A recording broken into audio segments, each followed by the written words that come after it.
Bom, mas agora que eu já desci o cacete em vários, vamos chegar nos médios, vamos chegar nos filmes que fizeram o básico. E aqui a gente tem até uma lista boa, gente, ó. Tem bastante filme. Eu genuinamente dei boas risadas.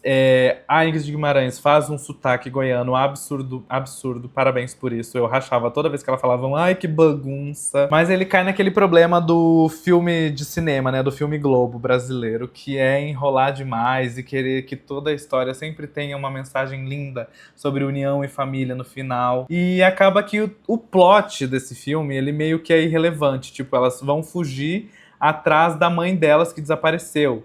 E aí chega um momento que, tipo, foda-se a mãe dela, sabe? A mãe dela tá de boa, deixa ela em paz, vão só fazer burrada aí de irmã, mas não, eles voltam nesse ponto de ai, reconexão e família, e não sei o quê. É um filme muito besta mesmo, assim, tipo, de piadas idiotas, mas que funciona. Mais esquecível, assim, tanto que eu nem lembro da história como é que é, eu só lembro que eu ri algumas vezes. Todo mundo tá muito bom, mas parece que o filme não chega lá, sabe? Tipo, é um filme que a gente sente uma barreira, tem uma barreira entre o espectador e a história. Nenhuma música me pegou e olha que, tipo assim, tem muitas pessoas nesse elenco que eu gosto muito. Mas, gente, assim, até esqueci da minha mente que eu tinha visto esse. Mas também, né, foi em fevereiro, gente. Vamos ser sinceros, foram 30 anos em 2024. Uma Família Feliz é mais uma adaptação dos livros do Rafael Montes que nos mostram que sim, a gente precisa que esses livros sejam adaptados. Porque ele tem histórias muito legais. Eu não acho ele um escritor fenomenal, assim, mas falando em volume de suspense brasileiro, seriam interessantes a gente ter mais produções pra galera ser menos preconceituosa com as nossas obras. Eu já li, acho que uns 5 livros dele, e todos poderiam ser filmes. Todos, todos. Inclusive tem um que chama O Vilarejo, que poderia ser uma série antológica da Netflix. Netflix, ó, se quiser investir nessa ideia, me chama. Porque não são histórias que reinventam a roda, geralmente, inclusive, elas têm um plot um pouco parecido, e ele tem personagens parecidos, mas são histórias bem legais. Vai ter uma adaptação agora de Dias Perfeitos, dele, que eu acho que vai ser super legal também, mas o que eu quero mesmo é O Jantar Secreto, gente. Por favor, alguém faz um filme desse livro? Dividiu bastante opiniões, teve gente que amou muito, que achou um dos melhores filmes de terror do ano, e teve gente que achou ok. E eu tô no time que achou ok. Por quê? Eu acho uma ideia legal. Eu gosto bastante da metalinguagem desse filme. Eu gosto como ele realmente parece um programa dos anos 70, mas eu esperava um pouquinho mais, assim. Principalmente do final. Porque tudo bem ser dos anos 70 ter essa estética e o trash funciona, assim, sabe? Eu achei engraçado aqueles raios e tal. Mas eu acho que no final ele podia ter modernizado um pouquinho mais pra dar um tchan, assim, sabe? Eu acho que ele poderia trazer esse filme daqui pra cá. Mas eu fiquei feliz porque esse ator finalmente conseguiu um papel principal, né, gente? Ele sempre faz um cara muito esquisito e muito suspeito de qualquer filme. E aqui ele faz o protagonista, então parabéns pra ele. Do Crente ao Ateu, ninguém me explica por que esse filme foi lançado no mesmo período de A Primeira Profecia, sendo que a história é idêntica. Esse foi um osso que a Sydney Sweeney pegou pra roer, porque quando ela era novinha, ela fez audição pra esse filme. Essa é uma ideia que já existe há muito tempo. E aí ela foi negada, acabou que o projeto nunca aconteceu e tal. E agora que ela tá grande, que ela tem dinheiro e ela pode investir em muitas produções, né? As últimas produções que ela fez, ela foi produtora executiva. Então ela quis trazer esse projeto que negaram pra fazer. E é legal, eu entendo isso. Só que o meu problema é que é um filme básico que fica no básico. A minha parte favorita desse filme é o final, porque é a única parte que vai pra um caminho que a gente não esperava, sabe? Ou é a única parte que traz um quê de novo. Principalmente tendo assistido A Primeira Profecia primeiro, que além de ter uma história igual, ainda é uma história melhor. Ai, gente, esse filme podia ter sido muito mais. O dublê, ele é um grande culto aos dublês, que é uma profissão super legal, mas que é super pouco valorizada dentro da indústria, né? Mas ele podia ter saído do óbvio, assim, sabe? Tudo bem que ele não precisava fazer muita coisa. A gente tem Trem-Bala já. Quem não assistiu Trem-Bala, a gente assista, por favor. Mas o dublê, ele é um filme 100% sessão da tarde. Assim, 100% mesmo. Fechei, graças a Deus. Nossa, sou chato, né? Gente, se eu não tivesse ido na cabine de imprensa desse filme, eu tenho certeza que eu nunca teria visto ele na minha vida. Ele não tem nada que me chama atenção. Nada, nada, nada. E a história, apesar de ok, também não mudou em nada na minha vida. Eu não lembro de nada. Mas o que eu sei é o que eu escrevi. Eu tenho muito medo de cair de moto e me ralar. E não é só por conta da Ludmilla, é porque eu acho moto extremamente perigoso, assim, sabe, gente? Quem faz uma curva na moto e acha que é normal o corpo virar quase caindo, não, isso tá errado. Ele terminou essa trilogia com essa bomba, falando que, se ainda quiserem, ele ainda tem mais história pra contar fazendo um quarto filme. Pelo amor de Deus, meu filho. Sabe o que aconteceu com você, Ty West? Você deu uma de Ryan Murphy.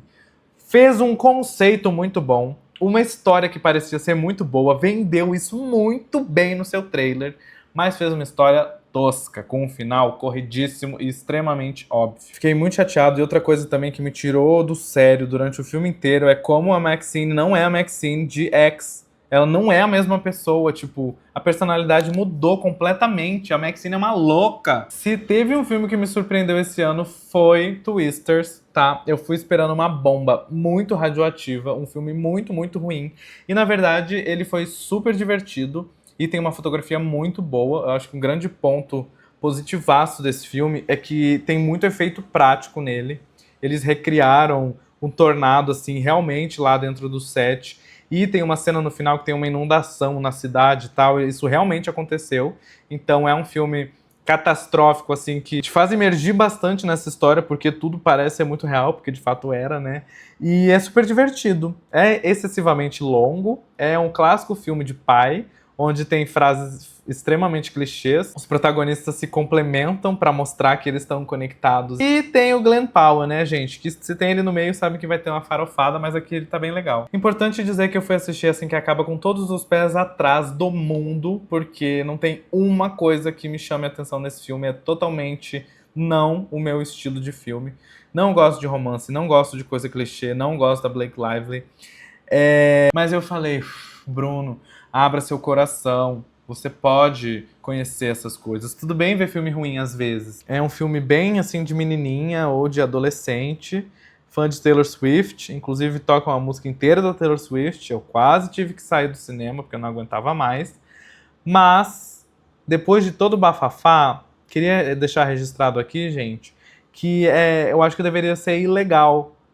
Primeiro, a Colleen Hoover continuar escrevendo e segundo, os livros dela serem adaptados. Agora falando em Sessão da Tarde que funciona, Beetlejuice é legal, é bacana, mas poxa, Tim Burton, poxa, podia ter inovado um pouquinho, né? Os visuais são maravilhosos, eu tava morrendo de saudade de sentir essa vibe que só ele consegue criar. O universo de Beetlejuice, apesar das piadas super sexistas e o cara falar bosta pra caralho no primeiro filme, é muito legal, e o personagem dele também foi atualizado aqui pra essa nova geração nesse segundo filme. Mas eu acho que teve gente demais no elenco pra história de menos. A coitada lá da ex-namorada dele só anda nos corredores, é tudo que ela faz no filme. E agora eu vou contar pra vocês uma opinião polêmica, tá, gente? Eu acho a Diana Ortega insuportável. Ela sempre faz uma menina muito chata, e a personagem dela em Beetlejuice, meu Deus, podia se explodir. Chegamos nele.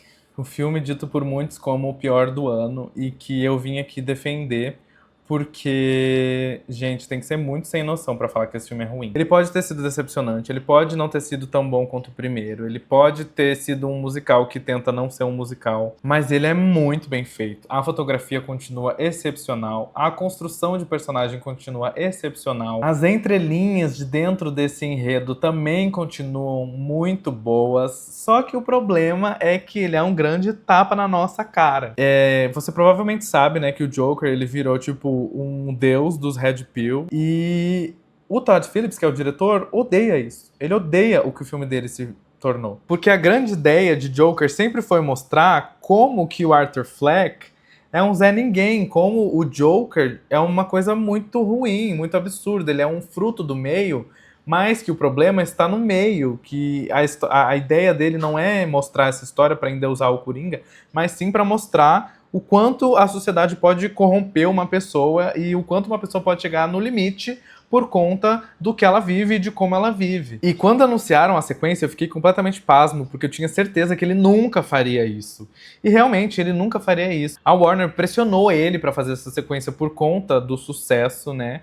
E porque eles queriam mais dinheiro, e aí ele teve que fazer. Ele falou, tá bom, vou fazer, mas eu vou fazer sendo um ataque a todos vocês. Um ataque ao público Red Pill, que colocava ele num patamar de Deus e descobriu nesse filme que ele é um Zé Ninguém. Ao público normal aí, sem Red Pill, que esperava que esse filme fosse tão grande quanto o primeiro e que tinha várias e várias expectativas no Joker e no relacionamento dele com a Arlequina, que inclusive isso tudo tá personificado na personagem da Gaga, mas que quando a gente assiste a gente vê que não é nada do que a gente imaginava. E dos investidores que falaram, olha, vocês estão me obrigando a fazer um filme, então eu vou fazer um filme muito bem feito, mas que pouquíssima gente vai entender, mas que não vai ser nada comercial, mas que vai ser um fracasso de bilheteria, mas que não vai ser um filme ruim. Vai ser um filme que é muito diferente de tudo que vocês querem que eu faça. E essa ideia central de Joker Delírio A2 torna ele genial. Tipo assim, tudo isso é muito foda. Ele tem que ser muito cuzudo pra fazer isso, sabe?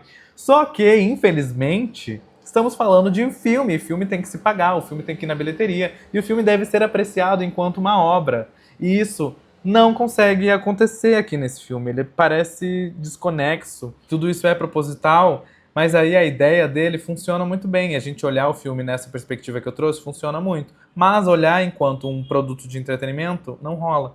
Não funciona enquanto um filme, funciona mais enquanto uma ideia. E é uma pena, eu acho que quem mais perdeu em tudo isso foi a Lady Gaga, que finalmente provou que ela sabe atuar. Eu sou muito cri-cri com ela, tá? Tipo, o meu namorado ama Lady Gaga, mas eu falo assim, olha, enquanto atriz ela é uma ótima cantora. Porque eu acho que em Nasce uma Estrela ela estava muito perto da Lady Gaga. Em House of Gucci ela parecia que estava fazendo teatro, não parecia que estava fazendo cinema, estava tentando demais, forçando demais. E nesse filme ela conseguiu eliminar a Lady Gaga da história, sabe? Não existe a Lady Gaga nessa história, só existe essa personagem dela. Eu acho isso muito, muito, muito, muito, muito louvável. E que ela foi extremamente boa, acho esse o melhor papel da carreira dela. Mas infelizmente caiu num filme que é um filme... Ai, não sei qual que é a palavra que eu quero. Tipo um filme revolta, assim, sabe? Todo mundo falou mal e aí teve gente que nem assistiu ainda porque presume que é um filme ruim. E aí as chances dela foi pro ralo. Pelo menos agora ela voltou a fazer música, né, Lady Gaga? Vamos fazer aí esse álbum acontecer? Acho que é melhor pra ti. Quando o Cado Lake foi anunciado, eu fui correndo assistir primeiro por conta do Dylan O'Brien. E segundo porque tava todo mundo falando muito bem que ele tinha um plot twist muito assim, e que era uma vibe meio dark. E eu falei, nossa, faz tempo que a gente não tem uma produção assim, hein? Vamos ver. E assistindo, é bem ok, gente. Assim como eu escrevi, ó, não tem nada de novo, não tem nada de novo no filme, mas cumpre o seu papel. Eu acho ele um pouquinho maçante, ele tenta ser cabeçudo demais para uma resolução até um pouco simples, mas é um bom filme para streaming. Eu acho que, assim, os filmes de streaming deveriam ter essa qualidade aqui.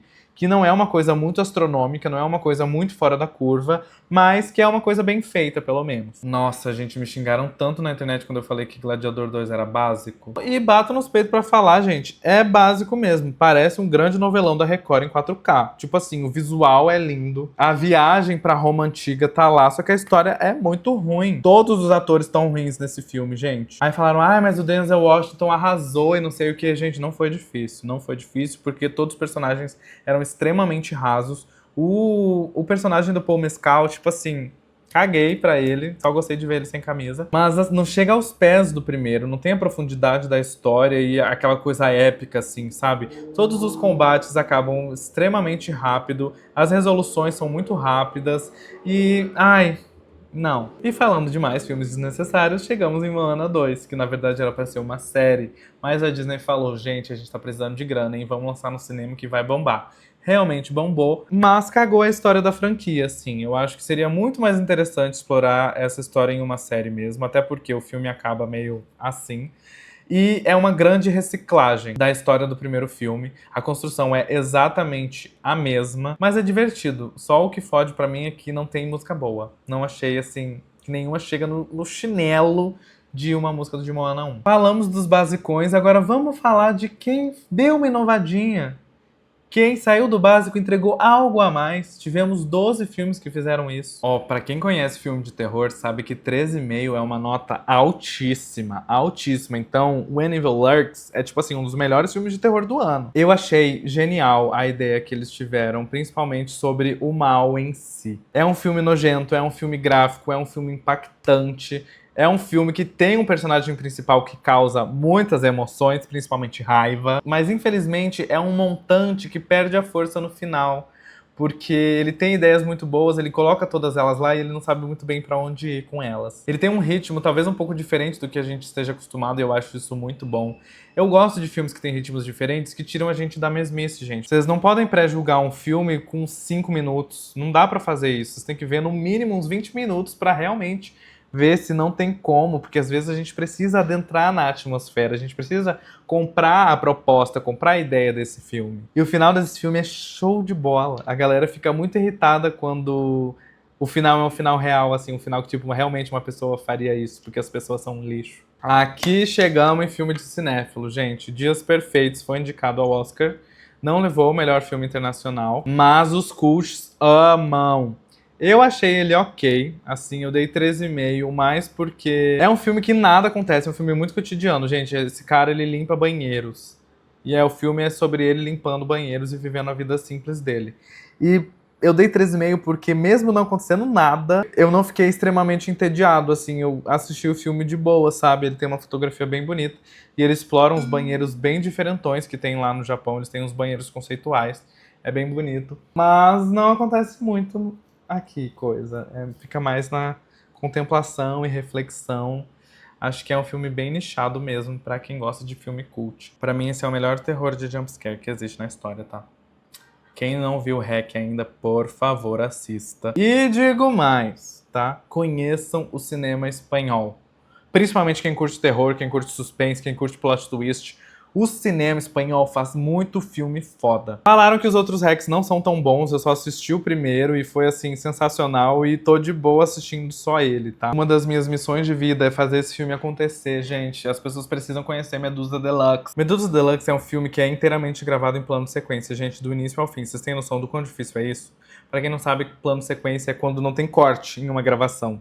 Então é tudo de uma vez, a câmera começa a gravar, só para quando termina. Também é um dos filmes situação, assim, que tipo, acontece basicamente em um só cenário, que é muito interessante, porque o que é? Existe uma competição de cabelos malucos, que são literalmente cabelos penteados diferentes e tal. Só que acontece um crime lá, uma pessoa é escalpelada, e aí todo mundo é um potencial suspeito, então eles têm que fechar esse prédio pra investigar tudo e entender quem que é o culpado, né? Então a gente tem os hairstylists lá, a gente tem as modelos, a gente tem a equipe de limpeza, a gente tem o júri que ia dar as notas lá pros penteados, porque isso aconteceu um dia antes da competição começar. E é uma fofocaiada, gente. É todo mundo apontando o dedo pro outro, é gente brigando no meio, é gente falando que vai matar o outro, só que é figurativamente, outra pessoa fala que vai matar, mas que vai matar mesmo, e aí todo mundo parece suspeito e ao mesmo tempo ninguém parece ter coragem de fazer o que aconteceu.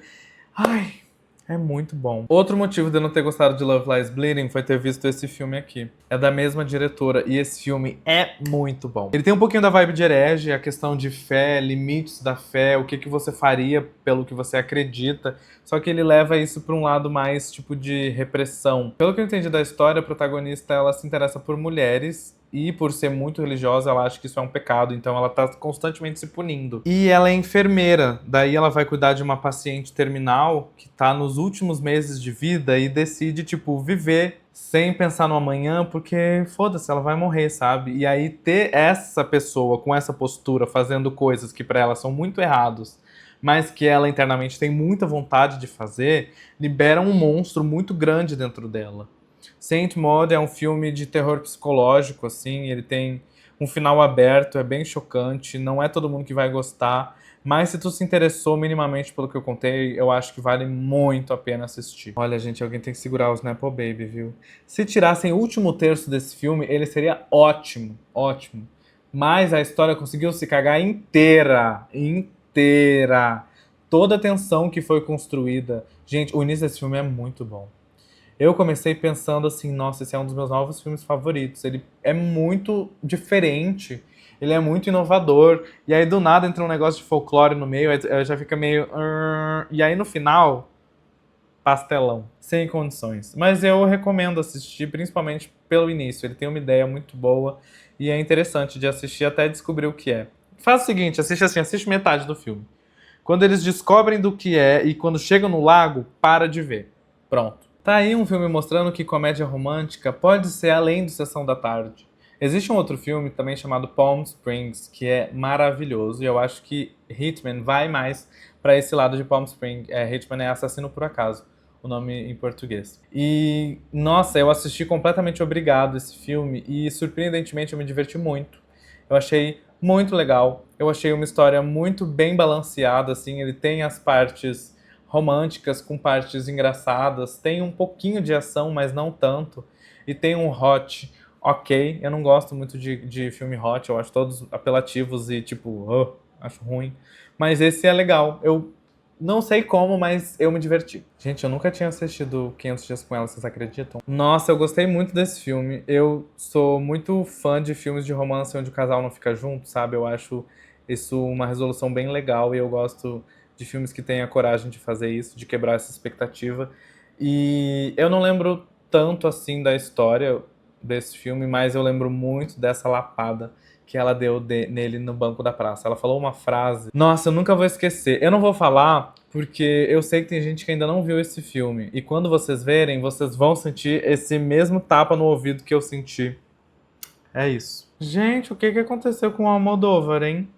Eu achei aqui que ele foi meio hollywoodizado nesse filme. Eu achei muito bom, eu acho o dilema desse filme super a cara dele. E foi engraçado ver um filme, sei lá, mais irônico, sabe? Eu gosto muito da Tilda Swinton e muito da Julianne Moore. Eu acho elas excelentes. A dinâmica das personagens dela é ótima.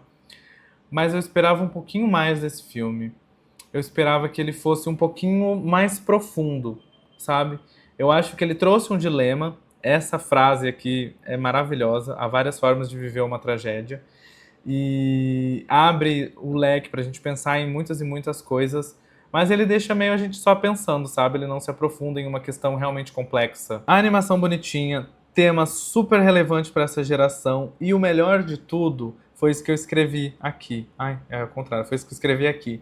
Gosto muito como esse filme é lúdico e lúcido ao mesmo tempo. É um filme que fala sobre insegurança, sobre ansiedade e tal, principalmente em crianças, em pessoas que são mais novinhas, que a gente sabe que esse é um problema dessa geração mesmo, né? E ele traz esse ponto, ele traz de uma forma muito lúdica como é o medo de uma pessoa, mas de uma forma muito lúcida o quanto isso é uma coisa da nossa cabeça e o quanto é importante a gente trabalhar os nossos medos, o quanto é importante a gente procurar ajuda, a gente querer melhorar e o quanto ser inseguro prejudica. E aí eu posso até entrar talvez numa opinião meio polêmica ou entrar num tema meio assim complicado, mas é importante que as pessoas se identifiquem com outras pessoas que se sentem como elas, então é importante a gente falar disso, mas não concordo em meio que romantizar ansiedade, romantizar TDAH, romantizar depressão, sei lá. Tipo, beleza, você tem, é importante que você saiba que você não é a única pessoa que tem, mas é muito importante a gente cuidar disso. E principalmente falando dessa geração mais nova que está exposta à internet, que não tem cabeça para lidar com isso, que às vezes leva a sério demais o que lê, ou que às vezes se importa demais com o que as outras pessoas vão pensar. Então ter filmes que são voltados para esse público, que tem essa abordagem, que trazem essa lucidez, é super importante. Eu acho esse filme muito bom de assistir com pessoas mais novas, mas também é bom de assistir quando você tá de boa e quer ver uma animação legal. E chegando nele, em Sorria 2, trouxe um dos meus glow-ups de diretor favoritos do ano. Eu gostei muito, muito, muito disso. Diferentemente de Moana, que copia a mesma narrativa do primeiro filme, Moana 2, Sorria 2 ele também copia a estrutura narrativa do primeiro, mas ele prova a cada ponto o quanto ele melhorou e o quanto ele consegue fazer coisas mais inovadoras. Eu acho que é assim que a gente volta. A gente bate na tecla quando a gente quer mostrar que a gente aprendeu e que a gente sabe fazer melhor. Não a gente bate na tecla quando a gente sabe que funcionou e que eu posso fazer exatamente igual que vai dar dinheiro. Além de ter uma história muito mais profunda, muito mais complexa, a gente tem uma protagonista que segura as pontas. A gente tem uma protagonista que é uma boa atriz e isso faz toda a diferença no mundo. A Naomi Scott é muito boa. Eu acho que essa é uma oportunidade das pessoas levarem ela mais em consideração, porque ela tá há bastante tempo em Hollywood, mas ela nunca pegou papéis muito relevantes assim. Eu conheço ela desde Lemonade Mouth, maravilhosa. Mas ela, gente, ela tá excelente nesse filme. Ela tá over the top, assim, porque ela precisa estar nisso. A gente tá lidando com uma protagonista que acabou de sair da reabilitação, que ela tá sempre na beirada, assim, de um colapso. Ele acaba enfiando muita ideia, tem umas coisas que ficam meio assim, sim, mas vale a pena. Esse é um ótimo filme. Foi muito difícil ser imparcial nesse filme, porque eu amo a Florence Pugh e eu amo o Andrew Garfield. E eu nunca tinha imaginado os dois juntos, mas a partir do momento que eu vi o trailer desse filme, eu falei, gente, meu Deus, eles vão ter tanta química, eu vou querer morrer vendo esse filme de amores. E dito e feito, eles estão tudo, tudo, tudo, tudo. Houve uma discussão na internet sobre a criação da personagem da Florence Pugh. Falaram que é uma personagem feminina feita por olhos masculinos, ou seja, todas as motivações, todos os valores dela sempre mudam em prol do homem que vai estar do lado dela, que ela muda a vida inteira dela por ele. Eu entendo esse ponto, mas não me pegou assistindo esse filme. Tipo, eu acho que eu realmente entrei na história e a química dos dois me ganhou demais. É aquela clássica história de amor, onde alguém tá doente e descobre que vai morrer, e aí a pessoa vai fazer de tudo pra pessoa ter a melhor vida possível e tal. É muito emocionante, eu gostei muito. Agora vamos para os filmes ótimos. Vamos para os 4 estrelas. E temos quantos? 20? Ou eu fui emocionado demais, ou eu assisti muita coisa boa esse ano, hein?